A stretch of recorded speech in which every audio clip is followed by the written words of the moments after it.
ನನ್ನ ಹೆಸರು ಮೀನಾ.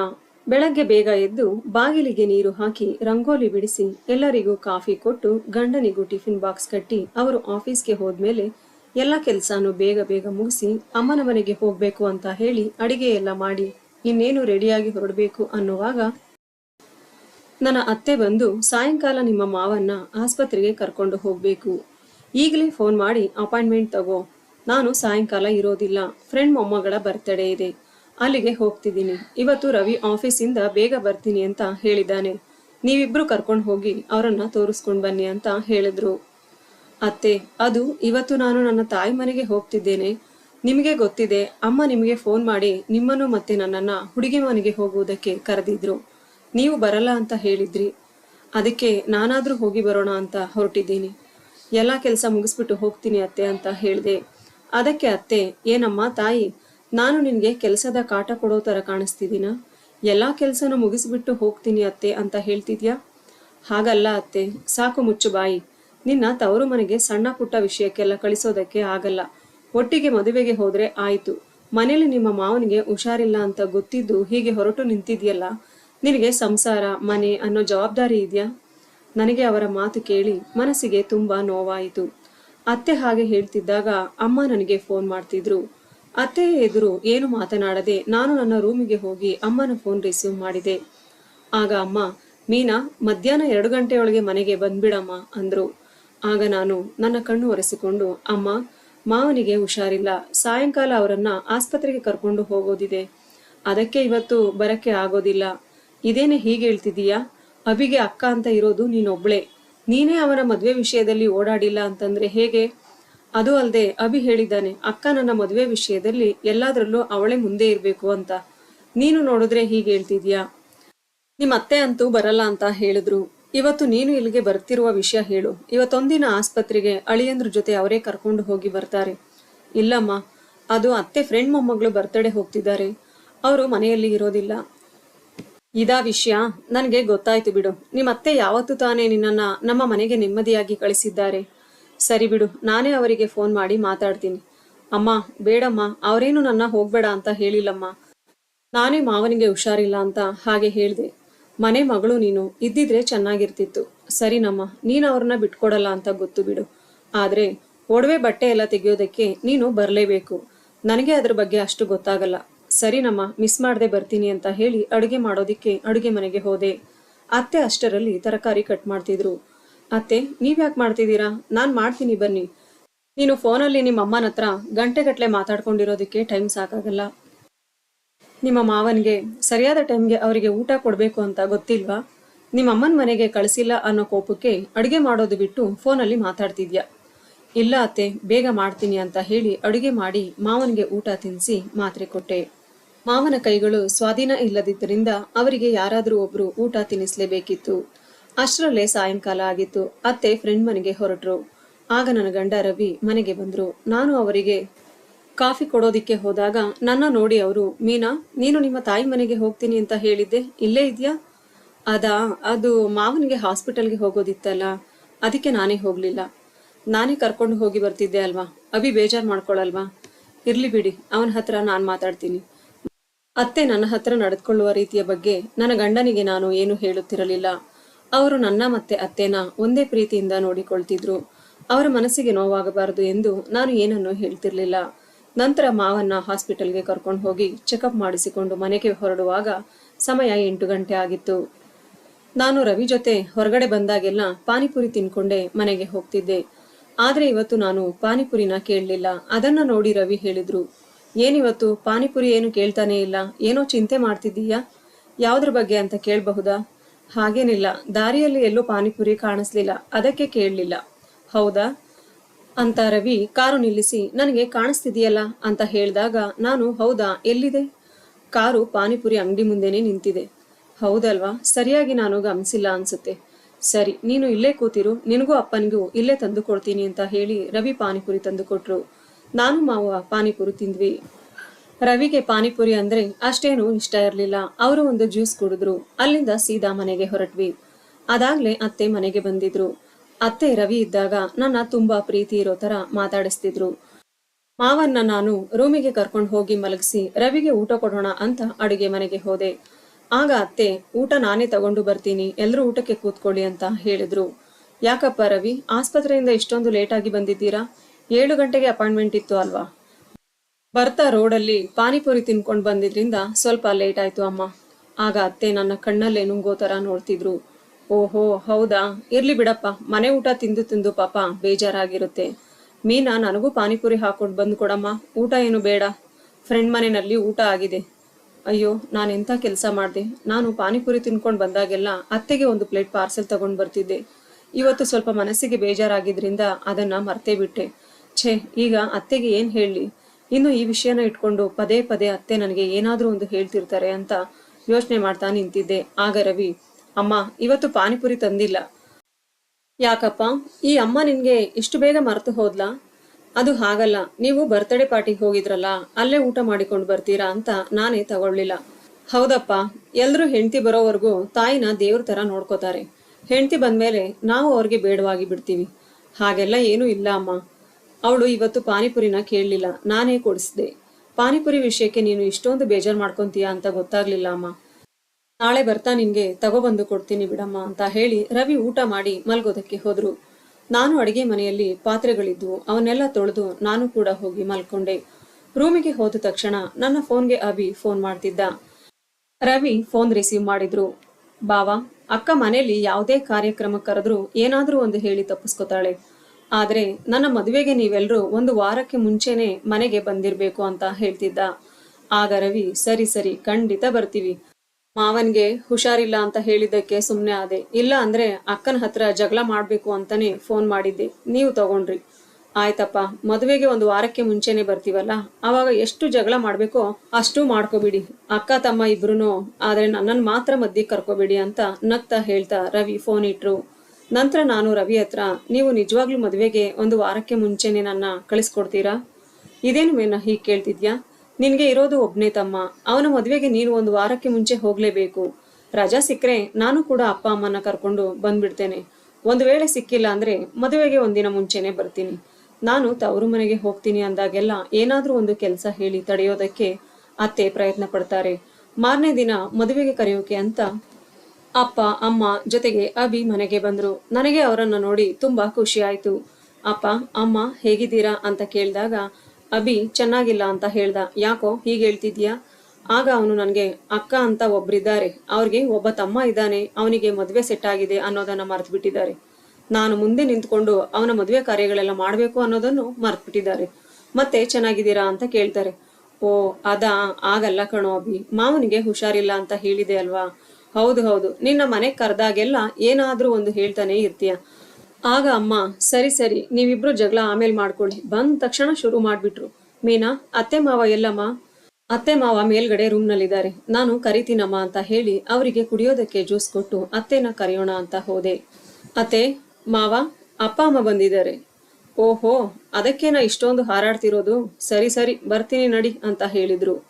ಆಗ ಮಾವ ಎದ್ದು ನನ್ನ ಜೊತೆನೆ ಕೆಳಗಡೆ ಬಂದು ಅಪ್ಪ ಅಮ್ಮನ ಜೊತೆ ಮಾತಾಡ್ಕೊಂಡು ಕೂತಿದ್ರು. ಅತ್ತೆ ಎಷ್ಟೊತ್ತಾದ್ರೂ ಕೆಳಗಡೆ ಬರ್ಲೇ ಇಲ್ಲ. ನಾನು ಎಲ್ರಿಗೂ ಅಡಿಗೆ ಮಾಡೋಣ ಅಂತ ಹೇಳಿ ಅಡಿಗೆ ಮನೆಗೆ ಹೋದೆ. ಅಭಿಗೆ ಶಾವಿಗೆ ಪಾಯಸ ಅಂದ್ರೆ ತುಂಬಾ ಇಷ್ಟ ಅಂತ ಪಾಯಸ ಮಾಡಿ ಅದರ ಜೊತೆಗೆ ಅಡುಗೆಗಳನ್ನು ಮಾಡ್ತಿದ್ದೆ. ತುಂಬಾ ಹೊತ್ತು ಆದ್ಮೇಲೆ ಅತ್ತೆ ಕೆಳಗಡೆ ಇಳಿದು ಬಂದ್ರು. ಅಮ್ಮ ಆಗ, ಬೀಗ್ರೆ ಚೆನ್ನಾಗಿದ್ದೀರಾ ಅಂತ ಕೇಳಿದ್ರು. ಏನೋ ಇಷ್ಟು ಮಾತ್ರ ಚೆನ್ನಾಗಿದ್ದೀನಿ. ಅಮ್ಮ ಅತ್ತೆ ಮಾವನಿಗೆ ಮತ್ತೆ ನನಗೆ ರವಿಗೆಲ್ರಿಗೂ ಬಟ್ಟೆ ಸೀರೆಗಳನ್ನ ತಂದಿದ್ರು. ಎಲ್ರಿಗೂ ಕೊಟ್ಟು ನನಗೂ ಕೊಟ್ರು. ನಾನು ಅದನ್ನ ಓಪನ್ ಮಾಡಿ ನೋಡಿ, ಅಮ್ಮ ತುಂಬಾ ಚೆನ್ನಾಗಿದೆ, ನೀನು ಬಟ್ಟೆ ತರೋದಕ್ಕೂ ಬರ್ಲಿಲ್ಲ, ಅದಕ್ಕೆ ಅಭಿನೇ ನಿನ್ಗೆ ಸೀರೆ ಸೆಲೆಕ್ಟ್ ಮಾಡಿ ತಗೊಂಡ. ಹೌದಾ ಅಭಿ, ನೀನು ತುಂಬಾ ಚೆನ್ನಾಗಿರೋ ಸೀರೆನ ಸೆಲೆಕ್ಟ್ ಮಾಡಿದ್ಯಾ ಕಣೋ. ಅತ್ತೆ ಅವರ ಸೀರೆನ ಓಪನ್ ಮಾಡಿ ನೋಡಿ, ಇದೇನಿದು, ಪ್ಯೂರ್ ರೇಷ್ಮೆ ಸೀರೆ ತರ ಇಲ್ಲ, ಮಿಕ್ಸ್ ರೇಷ್ಮೆ ಸೀರೆ ತರ ಇದೆ ಅಂತ ಹೇಳಿ ಮುಖನ ಕೆಟ್ಟದಾಗಿ ಮಾಡಿಕೊಂಡ್ರು. ಅತ್ತೆ ಅಪ್ಪ ಅಮ್ಮನಿಗೆ ಅವಮಾನ ಮಾಡುತ್ತಿರೋದನ್ನ ನೋಡಿ ನನಗೆ ತುಂಬಾ ದುಃಖ ಆಯ್ತು. ಆದ್ರೂ ನನ್ನ ಕೈಯಲ್ಲಿ ಏನು ಮಾತಾಡಕ್ಕೆ ಆಗದೆ ಸುಮ್ಮನೆ ನಿಂತಿದ್ದೆ. ಆಗ ಮಾವ, ಏನು ಅಂತ ಮಾತಾಡ್ತೀಯ? ಅವರು ಅಷ್ಟು ಪ್ರೀತಿಯಿಂದ ಕೊಟ್ಟಿರೋದನ್ನ ಸುಮ್ಮನೆ ತಗೊಳ್ಳೋದನ್ನ ಬಿಟ್ಟು ಅದು ಇದು ಅಂತ ಹೇಳ್ತಿದ್ಯಾ? ಅಯ್ಯೋ, ಇರೋದನ್ನ ಹೇಳ್ದೆ. ನೋಡೋಕೆ ರೇಷ್ಮೆ ಸೀರೆ ಕೊಟ್ಟಿರೋ ತರ ಇದೆ, ಆದ್ರೆ ರೇಷ್ಮೆ ಸೀರೆ ಅಲ್ಲ ಅಂದೆ ಅಷ್ಟೇ. ಅಮ್ಮ ಅತ್ತೆ ಮಾತು ಕೇಳಿ, ಬೀಗ್ರೆ, ನಮ್ಮ ಕೈಲಾದಷ್ಟು ಮಟ್ಟಿಗೆ ಎಲ್ರಿಗೂ ಸೀರೆ ತಂದಿದ್ದೀನಿ, ನಿಮ್ಗೆ ಇಷ್ಟ ಇಲ್ಲ ಅಂದ್ರೆ ಬೇರೆ ಸೀರೆನ ತಂದು ಕೊಡ್ತೀನಿ. ಅಯ್ಯೋ ಬೇಡಪ್ಪ, ಮದುವೆಗೆ ಇದನ್ನೇ ಹಾಕೊಂಡು ಬರ್ಬೇಕು ಅಂತ ಇಲ್ವಲ್ಲ. ಆಗ ಮಾವ, ನಿನಗೆ ಇಷ್ಟ ಇಲ್ಲ ಅಂದ್ರೆ ಹಾಕೊಂಡು ಹೋಗ್ಬೇಡ. ನೀನು ಈ ರೀತಿ ಎಲ್ಲ ಮಾತಾಡಿ ಅವ್ರಿಗೆ ಯಾಕೆ ಬೇಜಾರ್ ಮಾಡ್ತೀಯಾ? ಅಯ್ಯೋ ಹಾಗೇನಿಲ್ಲ ಬೀಗ್ರೆ, ನಮ್ಗೆ ಅದರಿಂದ ಏನು ಬೇಜಾರಾಗಿಲ್ಲ ಅಂತ ಹೇಳಿ ಅಪ್ಪ ಮಾವನ ಕೈಯಲ್ಲಿ ಲಗ್ನ ಪತ್ರಿಕೆ ಕೊಟ್ಟು 1 ವಾರಕ್ಕೂ ಮುಂಚೆನೆ ಬರ್ಬೇಕು ಅಂತ ಹೇಳಿದ್ರು. ಆಗ ಅತ್ತೆ, ಅದು ಹೇಗಾಗುತ್ತೆ? ಮನೆಯವರಿಗೆ ಹುಷಾರಿಲ್ಲ ಅಂಥದ್ರಲ್ಲಿ ಅಲ್ಲಿಗೆ ಬೇಗ ಬಂದು ಎಲ್ಲದಕ್ಕೂ ಒದ್ದಾಡೋದಿಕ್ಕೆ ಆಗೋದಿಲ್ಲ. ಒಂದಿನ ಮುಂಚೆ ಬರ್ತೀವಿ. ಆಗ ಅಪ್ಪ, ಅಲ್ಲ ಬೀಗ್ರೆ, ನೀವು ಈ ರೀತಿ ಹೇಳಿದ್ರೆ ಹೇಗೆ ಅಂತ ಹೇಳ್ತಿರ್ಬೇಕಾದ್ರೆ ರವಿ ಮನೆಗೆ ಬಂದ್ರು. ಎಲ್ಲರನ್ನು ಮಾತಾಡಿಸ್ತಾ ಮದುವೆ ತಯಾರಿ ಹೇಗೆ ನಡೀತಿದೆ ಅಂತ ಕೇಳಿದ್ರು. ಆಗ ಅಪ್ಪ, ನಮ್ಮ ಕೈಯಲ್ಲಾದ ಮಟ್ಟಿಗೆ ನಡೀತಿದೆ ಅಳಿಯಂದ್ರೆ. ಏನಬಿ, ಮದ್ವೆ ಶಾಪಿಂಗ್ ಎಲ್ಲ ಮುಗೀತಾ? ಮುಗೀತು ಬಾವ, ಆದ್ರೆ ಶಾಪಿಂಗ್ ಅಲ್ಲಿ ಖುಷಿ ಅನ್ನೋದೇ ಇರ್ಲಿಲ್ಲ. ಹೌದಾ, ಯಾಕೆ ಯಾಕೆ ಅಂತ ಕೇಳ್ತಿದ್ದೀರಾ? ಅಕ್ಕನ ಕರೆದ್ರೆ ಎಲ್ಲಿಗೂ ಬರ್ಲಿಲ್ಲ. ನೀವೇ ಹೇಳಿ, ಅವಳೇ ತಾನೇ ನನ್ನ ಮದ್ವೆಗೆ ಮುಂದೆ ನಿಂತು ನನಗೆ ಎಲ್ಲ ಕೊಡಿಸ್ಬೇಕಾಗಿರೋದು. ಹೌದು ಹೌದು, ಕರೆಕ್ಟ್, ನೀನ್ ಹೇಳ್ತಿರೋದು ಕರೆಕ್ಟೇ. ಹೌದು, ಮೀನಾ ಯಾಕೆ ಬರಲ್ಲ ಅಂತ ಹೇಳಿದ್ಲು? ನನ್ನ ಹತ್ರ ನನ್ನ ತಮ್ಮನ ಮದ್ವೆಗೆ ನಾನು ಹಾಗೆ ಓಡಾಡ್ಬೇಕು, ಅದನ್ನ ತಗೋಬೇಕು, ಇದನ್ನ ತಗೋಬೇಕು ಅಂತ ಎಲ್ಲ ನನ್ನ ಹತ್ರ ಹೇಳ್ತಿದ್ಲು. ನೀವೇ ಕೇಳಿ ಬಾವ, ನಾನ್ ಕೇಳಿದಕ್ಕೆ ಮಾವನ್ನ ಹಾಸ್ಪಿಟಲ್ ಕರ್ಕೊಂಡು ಹೋಗ್ಬೇಕು, ಹುಷಾರಿಲ್ಲ ಅಂತ ಹೇಳಿದ್ಲು. ನಿನ್ನೆ ಹುಡುಗಿ ಮನೆಗೆ ಹೋಗಿದ್ದಾಗ ಅವರೇ ಪರಿಚಯ ಇದ್ದವರ ಸೀರೆ ಅಂಗಡಿಗೆ ಕರ್ಕೊಂಡು ಹೋಗಿ ಪರಿಚಯ ಮಾಡಿಸಿದ್ರು. ಎಲ್ಲರಿಗೂ ಅಲ್ಲೇನೆ ಸೀರೆ ಬಟ್ಟೆ ತಗೊಂಡ್ವಿ. ಹಾಗಾಗಿ ಮೀನನ್ನ ಅಲ್ಲಿಗೂ ಕರೆಯೋದಕ್ಕೆ ಆಗ್ಲಿಲ್ಲ. ನಾಳೆ ಒಡವೆ ಒಂದು ತರೋದು ಬಾಕಿ ಇದೆ. ನಾಳೆ ಅವಳನ್ನ ಸ್ವಲ್ಪ ಕಳಿಸಿ ಕೊಟ್ರೆ ನಮಗೂ ಖುಷಿ ಆಗುತ್ತೆ. ಅದಕ್ಕೇನಂತೆ, ಈಗ್ಲೇ ಕರ್ಕೊಂಡು ಹೋಗಿ ಅಂತ ರವಿ ಹೇಳಿದ್ರು. ಆಗ ಅತ್ತೆ, ಇದೇನಪ್ಪ ರವಿ ಹೀಗೆ ಹೇಳ್ತಿದ್ಯಾ? ರಾಣಿ ಬೇರೆ ಮನೆಗೆ ಬರ್ತೀನಿ ಅಂತ ಹೇಳಿದ್ದಾಳೆ. ಈಗ ಅವರ ಜೊತೆ ಮೀನಾ ಹೋದ್ರೆ ಅವಳು ಇಲ್ಲಿಗೆ ಬಂದಾಗ ಬೇಜಾರಾಗಲ್ವಾ? ಹೌದಾ, ಬರ್ಲಿ ಬಿಡಮ್ಮ, ರಾಣಿ ಇನ್ನೊಂದ್ಸಲ ಬೇಕಾದ್ರೂ ಬರ್ತಾಳೆ. ಆದ್ರೆ ಮದುವೆ ಇನ್ನೊಂದ್ಸಲ ಮಾಡಕ್ಕಾಗತ್ತಾ? ಮೀನಾ ಹೋಗಿ ಬರ್ಲಿ ಅಂತ ರವಿ ಹೇಳಿದ್ರು. ಆಗ ಅತ್ತೆ ನನ್ನ ಮುಖ ನೋಡುತ್ತಾ ಕಣ್ಣಲ್ಲೇ ನನ್ನನ್ನ ಗುರಾಯಿಸ್ತಿದ್ರು. ಆಗ ಅಮ್ಮ ರವಿ ಕೈಗೆ ಬಟ್ಟೆ ಕೊಟ್ಟು, ನಾವಿನ್ನು ಹೊರಡ್ತೇವೆ ಬೀಗ್ರೆ ಅಂತ ಮಾವಂಗೆ ಹೇಳ್ತಿದ್ರು. ಆಗ ನಾನು, ಅಮ್ಮ ಅಡುಗೆ ಮಾಡಿದೀನಿ, ಎಲ್ರು ಊಟ ಮಾಡ್ಕೊಂಡೇ ಹೋಗ್ಬೇಕು ಅಂತ ಹೇಳ್ದೆ. ಇಲ್ಲ ಮೀನಾ, ಲೇಟ್ ಆಗುತ್ತೆ, ಇನ್ನು ಸಂಬಂಧಿಕರ ಮನೆಗಳಿಗೆ ಹೋಗೋದೆಲ್ಲ ಬಾಕಿ ಇದೆ, ಊಟ ಮಾಡೋಕೆ ಸಮಯ ಇಲ್ಲ ಅಂತ ಹೇಳ್ತಿದ್ದಾಗೆ ರವಿ, ಅದು ಹೇಗಾಗುತ್ತೆ? ನೀವು ಊಟ ಮಾಡ್ಕೊಂಡೇ ಹೋಗ್ಬೇಕು ಅಂತ ಹೇಳಿದಾಗ, ಅಭಿ, ಅಮ್ಮ ನನಗೂ ಹೊಟ್ಟೆ ತುಂಬಾ ಹಸಿತಿದೆ, ಅಕ್ಕನ ಕೈ ರುಚಿ ತಿಂದು ತುಂಬಾ ದಿನ ಆಯ್ತು, ಊಟ ಮಾಡ್ಕೊಂಡೇ ಹೋಗೋಣ ಅಂತ ಹೇಳಿ ಎಲ್ರೂ ಊಟಕ್ಕೆ ಕೂತ್ಕೊಂಡ್ರು. ಆಗ ರವಿ, ಸರಿ, ನಾನು ಡ್ರೆಸ್ ಚೇಂಜ್ ಮಾಡ್ಕೊಂಡು ಫ್ರೆಶ್ ಅಪ್ ಆಗಿ ಬಂದ್ಬಿಡ್ತೀನಿ ಅಂತ ಹೇಳಿ ಅವರ ರೂಮಿಗೆ ಹೋದ್ರು. ಆಗ ಅತ್ತೆ ಅವರ ರೂಮಿಗೆ ಹೋಗ್ತಾ ಇದ್ರು. ಆಗ ನಾನು, ಅತ್ತೆ ನೀವು ಕೂಡ ಊಟಕ್ಕೆ ಕೂತ್ಕೊಳ್ಳಿ, ಎಲ್ರಿಗೂ ಒಟ್ಟಿಗೆ ಊಟ ಬಡಿಸ್ತೀನಿ ಅಂತ ಹೇಳ್ದೆ. ನನಗೀಗ ಹಸಿವಿಲ್ಲ. ಸರಿ, ಸ್ವಲ್ಪ ಪಾಯಸನಾದ್ರೂ ತಿನ್ಕೊಂಡು ಹೋಗಿ ಅತ್ತೆ. ಪಾಯಸನ? ಇವತ್ತೇನು ವಿಶೇಷ ಇಲ್ವಲ್ಲ? ಪಾಯಸ ಯಾಕೆ ಮಾಡಿದ್ಯಾ? ಅತ್ತೆ, ಅದು ಅಭಿಗೆ ಪಾಯಸ ಅಂದ್ರೆ ತುಂಬಾ ಇಷ್ಟ. ತುಂಬಾ ದಿನ ಆದ್ಮೇಲೆ ಮನೆಗೆ ಬಂದಿದ್ದಾನೆ, ಅದಕ್ಕೆ ಮಾಡ್ದೆ. ಹೌದು, ನಿಮ್ಮ ಮನೆಯಲ್ಲಿ ಪಾಯಸ ಮಾಡೋದು ಯಾವ್ದಾದ್ರೂ ಹಬ್ಬ ಇದ್ರೆ ಮಾತ್ರ. ಅವನಿಗೆ ಬಾಯಿ ಕೆಟ್ಟೋಗಿರುತ್ತೆ, ಅವರಿಗೆ ಬಡಿಸು, ನಾನು ಆಮೇಲೆ ತಿಂತೀನಿ ಅಂತ ಹೇಳಿ ರೂಮ್ಗೆ ಹೋಗ್ತಿದ್ರು. ಆಗ ರವಿ, ಅಮ್ಮ ನೀನು ಒಟ್ಟಿಗೆ ಕೂತ್ಕೊಂಡು ಊಟ ಮಾಡು. ಇಲ್ಲ ಕಣೋ, ನನಗೆ ಈಗಲೇ ಹಸಿವಿಲ್ಲ, ನಾನು ಸ್ವಲ್ಪ ಹೊತ್ತು ಬಿಟ್ಟು ತಿಂತೀನಿ. ಏನಾಗಲ್ಲ, ಸ್ವಲ್ಪ ತಿನ್ನು ಬಾಮ್ಮ ಅಂತ ಹೇಳಿ ಅತ್ತೆನೂ ಕರ್ಕೊಂಡು ಬಂದ್ರು. ನಾನು ಎಲ್ಲರಿಗೂ ಊಟ ಬಡಿಸಿ ಮಾವನಿಗೂ ಊಟ ತಿನ್ನಿಸ್ತಿದ್ದೆ. ಅತ್ತೆ ಪಾಯಸ ಬಡಿಸಿಕೊಂಡು ತಿನ್ನುವಾಗ, ಏನ್ ಮೀನಾ ಇದು, ಇಷ್ಟೊಂದು ಗೋಡಂಬಿ ದ್ರಾಕ್ಷಿ ಹಾಕಿದ್ದೀಯಾ? ಸ್ವಲ್ಪ ಹಾಕ್ಬೇಕಲ್ವಾ? ಶಾವ್ಗೆಗಿಂತ ಜಾಸ್ತಿ ಗೋಡಂಬಿ ದ್ರಾಕ್ಷಿನೇ ಇದೆ. ಆಗ ಅಭಿ, ನನಗೆ ಗೋಡಂಬಿ ದ್ರಾಕ್ಷಿ ಅಂದ್ರೆ ತುಂಬಾ ಇಷ್ಟ, ಅದಕ್ಕೆ ಅಕ್ಕ ಸ್ವಲ್ಪ ಜಾಸ್ತಿ ಹಾಕಿದಾಳೆ ಅಂತ ಅನ್ಸುತ್ತೆ ಅಂತ ಹೇಳ್ದ. ಹಾಗಂತ ಬರೀ ಅದನ್ನೇ ತಿನ್ನೋಕಾಗುತ್ತೇನಪ್ಪ, ಊಟನೂ ತಿನ್ಬೇಕಲ್ವಾ ಅದ್ರ ಜೊತೆಗೆ? ಇದನ್ನು ಕೇಳಿ ಅಪ್ಪ ಅಮ್ಮ ಊಟ ತಿನ್ನೋದನ್ನೇ ಕಡಿಮೆ ಮಾಡಿಬಿಟ್ರು. ರವಿ ಇದನ್ನೆಲ್ಲ ಗಮನಿಸುತ್ತಿದ್ರು, ಆದ್ರೆ ಏನು ಮಾತಾಡ್ಲಿಲ್ಲ. ಅಪ್ಪ ಅಮ್ಮ ಊಟ ಮುಗಿಸಿ ಹೊರಡ್ತಾ ಇದ್ರು. ಆಗ ರವಿ ಮೀನಾನ ಕರ್ಕೊಂಡು ಹೋಗಿ ನಾಳೆ ಒಡವೆ ಶಾಪಿಂಗ್ ಎಲ್ಲ ಮುಗಿಸಿದ್ಮೇಲೆ ಕಳಿಸಿಕೊಡಿ ಅಂತ ಹೇಳಿದ್ರು. ನಾನು ಕೂಡ ಅಮ್ಮ ಅಪ್ಪಾಜಿ ಜೊತೆ ತವರು ಮನೆಗೆ ಹೋದೆ. ಮಾರನೇ ದಿನ ಶಾಪಿಂಗ್ ಎಲ್ಲ ಮುಗಿದ್ಮೇಲೆ ಅಭಿ ನನ್ನನ್ನ ಮನೆ ಹತ್ರ ಕರ್ಕೊಂಡು ಬಂದು ಬಿಟ್ಟ. ನಾನು ಒಳಗಡೆ ಬಂದು ನೋಡಿದಾಗ ಅತ್ತೆ ಸೋಫಾ ಮೇಲೆ ಕೂತ್ಕೊಂಡು ಕಾಲಿಗೆ ಯಾವುದೋ ಔಷಧಿನ ಹಚ್ಕೋತಿದ್ರು. ಅತ್ತೆ ಹತ್ರ ಹೋಗಿ, ಅತ್ತೆ ನಿಮ್ಮ ಕಾಲಿಗೆ ಏನಾಗಿದೆ ಅಂತ ಕೇಳಿದೆ. ಆದ್ರೆ ಅವರು ನನ್ನ ಹತ್ರ ಏನು ಮಾತಾಡಿಲ್ಲ. ಅತ್ತೆ, ಔಷಧಿ ನಾನೇ ಹಚ್ತೇನೆ ಕೊಡಿ ಎಂದೆ. ಆಗ ಅತ್ತೆ, ಏನು ಬೇಡ, ನಾನೇ ಹಚ್ಕೋತೀನಿ ಅಂತ ಹೇಳಿದ್ರು. ಸಮಯ 5 ಗಂಟೆ ಆಗಿದ್ರಿಂದ ಕಾಫಿ ಮಾಡ್ಕೊಡೋಣ ಅಂತ ಅಡುಗೆ ಮನೆಗೆ ಹೋದಾಗ ಅಡುಗೆ ಮನೆ ತುಂಬಾ ಗಲೀಜಾಗಿತ್ತು. ಸಿಂಕ್ ತುಂಬಾ ಪಾತ್ರೆಗಳೆಲ್ಲ ತುಂಬಿ ಹೋಗಿತ್ತು. ಶಾಪಿಂಗ್ ಬೇರೆ ಮಾಡಿ ತುಂಬಾ ಸುಸ್ತಾಗಿತ್ತು.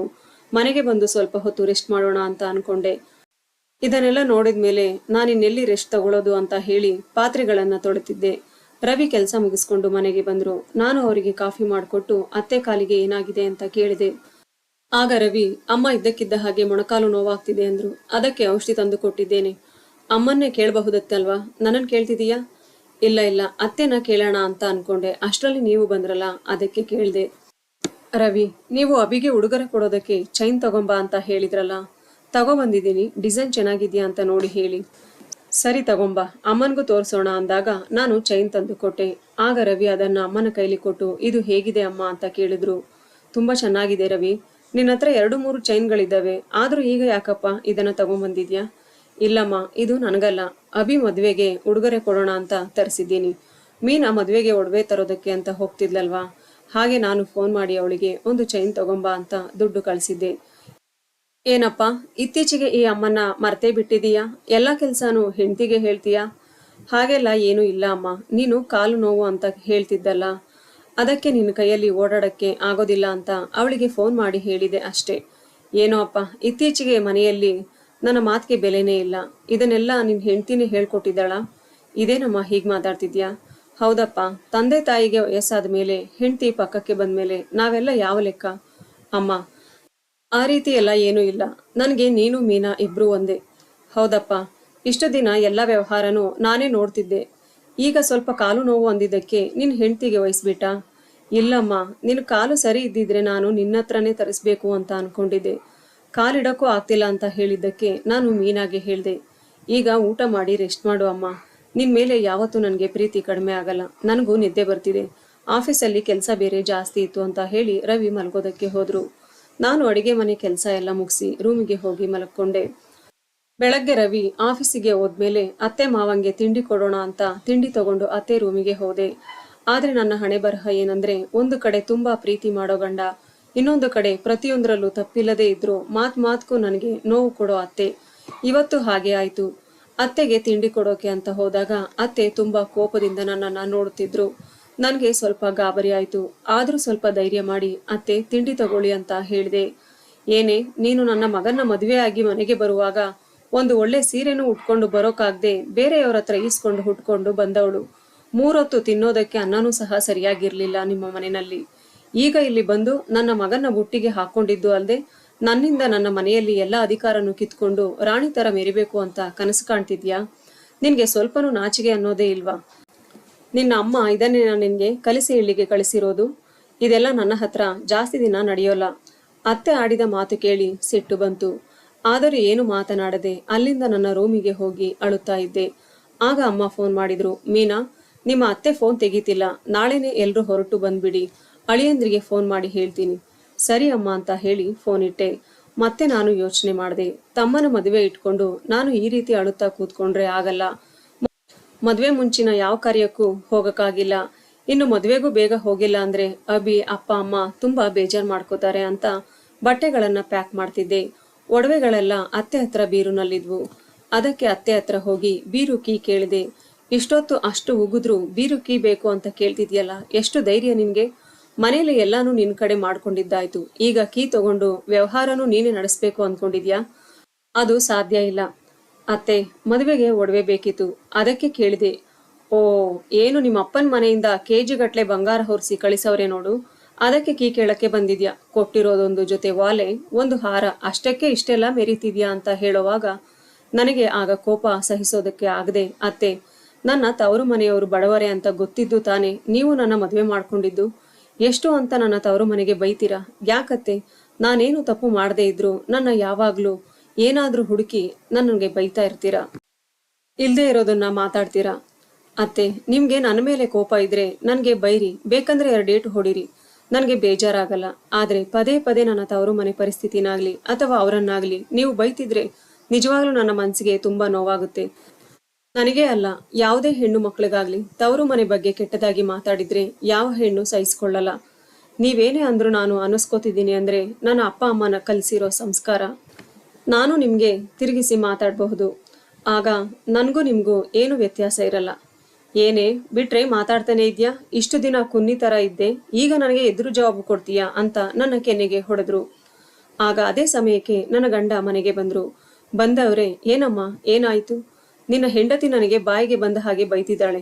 ಮೀನಾ, ಏನಿದೆಲ್ಲ, ನೀನ್ ಯಾಕೆ ಅಳ್ತಿದ್ಯಾ? ಆಗ ಮಾವ ನಡೆದ ಎಲ್ಲ ವಿಷಯನೂ ರವಿಗೆ ಹೇಳಿದ್ರು. ಆಗ ರವಿ, ಅಮ್ಮ, ಯಾಕಮ್ಮ, ಯಾಕೆ ಈ ರೀತಿ ಮಾಡ್ತಿದ್ಯಾ? ಏನೋ ನೀನು ನನ್ನದೇ ತಪ್ಪು ಅಂತಿದ್ಯಾ? ಇನ್ನು ಈ ಮನೆಯಲ್ಲಿ ನಾನು ಇರೋಕ್ಕಾಗಲ್ಲ ಅಂತ ಅಮ್ಮ ಚೆನ್ನಾಗಿ ನಡೆದುಕೊಂಡು ಕೆಳಗಡೆ ಹೋದ್ರು. ಹೌದಮ್ಮ, ಈಗಲೂ ನೀನು ತಪ್ಪು ಮಾಡ್ತಿದ್ಯಾ? ಅಮ್ಮ, ನಾನು ಹೀಗೆ ಹೇಳ್ತಿದ್ದೀನಿ ಅಂತ ಬೇಜಾರ್ ಮಾಡ್ಕೋಬೇಡ, ನಿನ್ನ ಸಂಕಟ ನನಗೆ ಅರ್ಥ ಆಗುತ್ತೆ. ಯಾವುದೇ ತಾಯಿಯಾಗ್ಲಿ ಸೊಸೆ ಬಂದ್ಮೇಲೆ ಎಲ್ಲಿ ನನ್ನ ಮಗ ನನ್ನಿಂದ ದೂರ ಆಗ್ಬಿಡ್ತಾನೋ ಅಂತ ಮನ್ಸಲ್ಲಿ ಒಂದು ರೀತಿ ಚಿಂತೆ ಮಾಡ್ತಾರೆ ಅಂತ ಕೇಳಿದೀನಿ. ಅದನ್ನೇ ನೀನು ಮನಸ್ಸಿನಲ್ಲಿ ಇಟ್ಕೊಂಡು ಹೀಗೆಲ್ಲ ಮಾತಾಡ್ತಿದ್ದೀಯ. ಹಾಗೆಲ್ಲ ಏನೂ ಆಗಲ್ಲ ಅಮ್ಮ. ಇಲ್ಲ, ನೀನು ನಿನ್ನ ಹೆಂಡತಿ ಮಾತು ಕೇಳ್ಕೊಂಡು ನನ್ನ ಏನೋ ಒಂದು ಹೇಳಿ ಸಮಾಧಾನ ಮಾಡೋಕ್ಕೆ ಬಂದಿದ್ಯಾ. ನಿನಗೆ ಗೊತ್ತು, ಮೀನಾ ಹಾಗೆಲ್ಲ ಮಾಡಲ್ಲ. ನೀನೇ ಅವಳ ಬಗ್ಗೆ ತಪ್ಪು ತಿಳ್ಕೊಂಡಿದ್ಯಾ. ಹೌದಪ್ಪ, ಹೌದು. ಅದಕ್ಕೆ ನಾನು ಈ ಮನೆಯಲ್ಲಿ ನನ್ನಿಂದ ತಪ್ಪು ಆಗ್ಬಾರ್ದು ಅಂತಾನೆ ಮನೆ ಬಿಟ್ಟು ಹೋಗ್ತಿದ್ದೀನಿ. ನೀವೇ ನೆಮ್ಮದಿಯಾಗಿರಿ. ಅಮ್ಮ, ಚಿಕ್ಕ ಮಕ್ಕಳ ಥರ ಹಠ ಮಾಡಬೇಡ. ನೀನು ಎಲ್ಲೂ ಹೋಗಲ್ಲ, ಹೋಗೋಕ್ಕೆ ನಾನು ಬಿಡೋದು ಇಲ್ಲ. ಆಗ ನಾನು, ಅತ್ತೆ, ನನ್ನಿಂದ ಏನಾದರೂ ತಪ್ಪಿದ್ರೆ ನನ್ನನ್ನು ಕ್ಷಮಿಸ್ಬಿಡಿ, ಆದರೆ ಮನೆ ಬಿಟ್ಟು ಮಾತ್ರ ಹೋಗಬೇಡಿ ಅಂತ ಅತ್ತೆ ಕೈ ಹಿಡಿದುಕೊಂಡೆ. ಆಹಾಹಾ, ಈ ನಾಟಕಕ್ಕೇನು ಕಮ್ಮಿ ಇಲ್ಲ ಅಂತ ಅತ್ತೆ ನನ್ನನ್ನು ಜೋರಾಗಿ ತಳ್ಳಿದ್ರು. ಆಗ ರವಿ, ಅಮ್ಮ, ನಾಟಕ ಮಾಡ್ತಿರೋದು ಅವಳಲ್ಲ, ನೀವು. ಅವಳು ತವರು ಮನೆಗೆ ಹೋಗ್ತೀನಿ ಅಂದಾಗೆಲ್ಲ ಅವಳನ್ನ ಏನಾದ್ರೂ ಮಾಡಿ ಹೋಗದೆ ಇರೋ ತರ ಮಾಡ್ತಿದ್ದೆ. ಅಷ್ಟೇ ಯಾಕೆ, ಮೊನ್ನೆ ಅವರಮ್ಮ ಮದುವೆ ಕಾರ್ಯಗಳಿಗೆ ಕರೆದ್ರು. ನೀನು ಅಪ್ಪನಿಗೆ ಹುಷಾರಿಲ್ಲದ ನೆಪ ಹೇಳಿ ಅದಕ್ಕೂ ಕಳಿಸಿಲ್ಲ. ಮೊನ್ನೆ ಅವಳು ಒಡವೆ ತೆಗೆಯೋಕೆ ಹೋಗುವಾಗ ರಾಣಿ ಮನೆಗೆ ಬರ್ತಾಳೆ ಅಂದೆ. ನಾನು ರಾಣಿಗೆ ಫೋನ್ ಮಾಡಿದ್ದೆ, ಯಾಕೆ ಇನ್ನೂ ಬಂದಿಲ್ಲ ಅಂತ. ಅವಳು ನಾನು ಬರ್ತೀನಿ ಅಂತ ಹೇಳೇ ಇಲ್ಲ ಅಂದ್ಲು. ಆಮೇಲೆ ನಿನ್ನೆಯಿಂದ ಕಾಲು ನೋವು ಅಂದೆ, ಆದ್ರೆ ಇವತ್ತು ಚೆನ್ನಾಗೇ ಓಡಾಡ್ತಿದ್ಯಾ. ಅಷ್ಟೇ ಅಲ್ಲ, ಅವರ ಅಪ್ಪ ಅಮ್ಮನ್ಗೆ ಮನೆಗೆ ಬಂದಾಗ ಬಟ್ಟೆಯಿಂದ ಊಟದವರೆಗೂ ಅವಮಾನ ಮಾಡಿದ್ಯಾ. ಇದನ್ನೆಲ್ಲ ನಾನು ಗಮನಿಸ್ತಾ ಇದ್ದೆ ಅಮ್ಮ, ಆದ್ರೂ ಏನು ಮಾತಾಡ್ಲಿಲ್ಲ. ನನ್ನ ಮದುವೆ ಆದಾಗಿಂದ ನೀನು ಈ ರೀತಿ ಮಾಡ್ತಿದ್ಯಾ. ಅದಕ್ಕೂ ಮುಂಚೆ ನೀನು ಈ ರೀತಿ ಇರ್ಲಿಲ್ಲ. ಯಾಕಂದ್ರೆ ನಾನು ನಿನ್ನನ್ನ ಮೊದಲಿನ ತರ ಪ್ರೀತಿ ಮಾಡಲ್ಲ ಅನ್ನೋ ಭಯ ನಿನಗೆ. ಆದ್ರೆ ನಾನು ಆ ರೀತಿ ಇವತ್ತಿನವರೆಗೂ ನಡ್ಕೊಂಡಿಲ್ಲ. ಹಾಗಂತ ಅವಳ ಮೇಲೆ ಪ್ರತಿಯೊಂದರಲ್ಲೂ ತಪ್ಪು ಹುಡುಕಿ ಕೋಪ ಮಾಡಿಕೊಂಡ್ರೆ ಅದು ತಪ್ಪಲ್ವಾ ಅಮ್ಮ. ನಿನ್ಗೆ ಅವಳಿಂದ ನೋವಾಗೋದಾದ್ರೆ ನಾನು ಈ ಮನೆ ಬಿಟ್ಟು ಹೋಗ್ತೀನಿ ಅಂತ ರವಿ ಹೇಳಿದಾಗ, ಅಯ್ಯೋ ಇಲ್ಲಪ್ಪ ರವಿ, ನೀನು ಮನೆ ಬಿಟ್ಟು ಹೋದ್ರೆ ನಾನು ಬದುಕಿರೋಲ್ಲ ಕಣೋ. ಇನ್ನೊಂದು ಸಲ ಈ ರೀತಿ ಮಾತಾಡ್ಬೇಡಪ್ಪ. ನೀನು ಹೇಳಿದ್ದೆಲ್ಲ ನಿಜ, ನಾನು ಅದನ್ನು ಒಪ್ಪಿಕೊಳ್ತೀನಿ. ನಾನು ಅವಳನ್ನ ಮದುವೆಗೆ 1 ವಾರಕ್ಕೆ ಮುಂಚೆ ಕಳಿಸ್ಬಾರ್ದು ಅಂತ ಕಾಲು ನೋವು ನಾಟಕ ಮಾಡಿದ್ದು, ರಾಣಿ ಬರ್ತಾಳೆ ಅಂತ ಹೇಳಿದ್ದು ಎಲ್ಲ ನಿಜಾನೇ ಕಣೋ. ಆದ್ರೆ ಇದರಿಂದ ನೀನು ಮನೆ ಬಿಟ್ಟು ಹೋಗ್ತೀಯಾ ಅಂತ ಅಂದುಕೊಂಡಿರ್ಲಿಲ್ಲ. ಈಗ ನನಗೆ ಅನ್ನಿಸ್ತಿದೆ, ನನಗೆ ಎಷ್ಟು ಒಳ್ಳೆ ಸೊಸೆ ಸಿಕ್ಕಿದ್ದಾಳೆ ಅಂತ. ನಾನೇ ಎಲ್ಲಿ ಅವಳು ಬಂದ್ಮೇಲೆ ನಿನ್ನ ದೂರ ಮಾಡ್ಬಿಡ್ತಾಳೋ, ಈಗಿಂದಾನೆ ಅವಳನ್ನ ಅದ್ದು ಬಸ್ನಲ್ಲಿ ಇಡಬೇಕು, ನಾನು ಹೇಳ್ದಂಗೆ ಅವಳು ಕೇಳಬೇಕು ಅಂತ ಅಂದುಕೊಂಡು ಹಾಗೆಲ್ಲ ಮಾಡಿದೆ. ಆದ್ರೆ ಅವಳು ಒಂದು ದಿನಾನು ನನಗೆ ಹಿಂತಿರುಗಿ ಮಾತಾಡ್ಲಿಲ್ಲ. ನಾನು ಅವಳಿಗೆ ಎಷ್ಟು ನೋವು ಕೊಟ್ಟರು ನಿನ್ನ ಹತ್ರ ಏನು ಹೇಳ್ತಿರ್ಲಿಲ್ಲ. ಅದರ ಬದಲಿಗೆ ಎಲ್ಲಾನು ಮರೆತು ನಗ್ನಗ್ತಾ ಇರ್ತಿದ್ಲು. ಈಗ ಅವಳನ್ನ ನೋಡ್ತಿದ್ರೆ ನನ್ನ ಮಗಳು ರಾಣಿ ನೆನಪಿಗೆ ಬರ್ತಾಳೆ. ಇವತ್ತು ನಾನು ಇವಳಿಗೆ ನೋವು ಕೊಟ್ರೆ ನಾಳೆ ನನ್ನ ಮಗಳಿಗೂ ಯಾರಾದ್ರೂ ನೋವು ಕೊಡ್ತಾರೇನೋ ಅಂತ ಅನ್ನಿಸ್ತಿದೆ. ಇನ್ಮೇಲೆ ಹೀಗೆಲ್ಲ ಆಗಲ್ಲ ರವಿ. ಮೀನಾ ಈಗ ನನ್ನ ಮಗಳು, ನಿಮ್ಮ ಅಪ್ಪನಿಗೆ ಕೈ ಆಗಲ್ಲ ಅಂತ ಗೊತ್ತಿದ್ದು ಒಂದು ದಿನನೂ ನಾನು ಅವರಿಗೆ ಊಟ ಮಾಡಿಸ್ಲಿಲ್ಲ. ಆದ್ರೆ ಮೀನಾ ಮಗು ತರ ನೋಡ್ಕೊಂಡ್ಲು. ಆಗ್ಲೂ ನಾನು ಅವಳನ್ನ ಅರ್ಥ ಮಾಡ್ಕೊಳ್ಳಿಲ್ಲ ಕಣೋ. ರವಿ, ನನ್ನಿಂದ ಚೆನ್ನಾಗಿರೋ ಸಂಸಾರ ಹಾಳಾಗಿ ಹೋಗ್ತಿತ್ತು. ಅಮ್ಮ, ನಿನ್ಗೆ ಬೇಜಾರು ಮಾಡ್ಬೇಕು ಅನ್ನೋ ಉದ್ದೇಶ ಅಲ್ಲಮ್ಮ. ನನ್ನ ಮಾತಿಂದ ನಿನ್ನ ಮನಸ್ಸಿಗೆ ನೋವಾಗಿದ್ರೆ ಸಾರಿ ಅಮ್ಮ. ಇಲ್ಲ ರವಿ, ನೀನು ಮನೆ ಬಿಟ್ಟು ಹೋಗ್ತೀನಿ ಅಂದಲ್ಲ, ಅದಕ್ಕೆ ನನಗೆ ನೋವಾಯ್ತು ಅಷ್ಟೇ. ಸರಿ ಅಮ್ಮ, ಹೊಟ್ಟೆ ಹಸಿದಿದೆ, ಊಟ ಹಾಕ್ತೀರಾ ನನಗೆ? ಸರಿ ಸರಿ, ನೀನು ಹೋಗಿ ಊಟ ಹಾಕೊಂಡು ಮಾಡು. ನಾನು ಮೀನಾ ಮದುವೆಗೆ ಹೋಗೋಕೆ ಎಲ್ರೂ ಬಟ್ಟೆನೂ ಪ್ಯಾಕ್ ಮಾಡ್ತೀವಿ ಅಂತ ಅತ್ತೆ ನನ್ನ ಕೈ ಹಿಡಿದು ಕರ್ಕೊಂಡು ಹೋಗಿ ಒಡವೆ ಬಟ್ಟೆ ಎಲ್ಲ ಪ್ಯಾಕ್ ಮಾಡಿ ನನ್ನ ಜೊತೆನೆ ಮದುವೆಗೆ ಬಂದ್ರು. ಅವರೇ ಮುಂದೆ ನಿಂತು ಎಲ್ಲ ಕೆಲಸನೂ ಮಾಡ್ತಿದ್ರು. ಅದನ್ನು ನೋಡಿ ನನ್ನ ತವರು ಮನೆಯಲ್ಲಿ ತುಂಬಾ ಖುಷಿ ಪಟ್ರು. ಈಗ ಅತ್ತೆ ನಾನು ಅಮ್ಮ ಮಗಳು ತರ ಇದ್ದೀವಿ. ಮದುವೆ ಆದ ಹೆಣ್ಣಿಗೆ ಗಂಡನ ಪ್ರೀತಿ ಜೊತೆ ಅತ್ತೆ ಅಮ್ಮ ಆದ್ರೆ ಇದಕ್ಕಿಂತ ಹೆಚ್ಚಿಗೆ ಇನ್ನೇನು ಬೇಕು ಅಲ್ವಾ? ಸ್ನೇಹಿತರೆ, ಈ ಕತೆ ನಿಮ್ಗೆ ಇಷ್ಟ ಆಗಿದ್ರೆ ಒಂದು ಲೈಕ್ ಮಾಡಿ, ಶೇರ್ ಮಾಡಿ. ಮುಂದಿನ ಕತೆಗಾಗಿ ನಮ್ಮ ಚಾನಲ್ ಅನ್ನು ಸಬ್ಸ್ಕ್ರೈಬ್ ಮಾಡಿಕೊಳ್ಳಿ. ಧನ್ಯವಾದಗಳು.